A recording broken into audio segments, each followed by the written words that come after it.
Hello hi welcome back to my channel. One more mini vlog. ఇదేంటంటే ఈ vlog మొత్తం మా ఊర్లో ఆలయ ప్రతిష్ట అవుతుంది. ఆ ఆలయ ప్రతిష్టకు సంబంధించిన వీడియో అనేది ఇదండి. సో డే 1 అయితే ఇలా అయింది. అక్కడికి మేము వెళ్ళి టెంపుల్లో ఆ అమ్మవారిని చూసాం, దర్శించుకున్నాం. హోమం కాల్చడానికి అక్కడ పంతులు గారు అన్నీ ప్రిపేర్ చేస్తున్నారండి. ముర్రాట అనేది ఇవ్వడానికి వెళ్ళారనమాట. సో ఈ గ్యాప్లో నేను వచ్చి వీడియో తీస్తున్నాను. ఎంత చక్కగా అలంకరించారో అవన్నీ కూడా నాకైతే చాలా బాగా అనిపించింది. ఇదిగోండి అమ్మవారిని కూడా మీకు చూపిస్తాను. అమ్మవారి ఆశీస్సులు మీకు ఉండాలని కోరుకుంటున్నాను.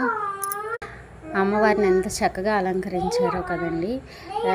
నాకు తెలిసి రేపు ఓపెన్ చేస్తారేమో. రేపటి వీడియో కూడా మీకు అప్లోడ్ చేస్తాను.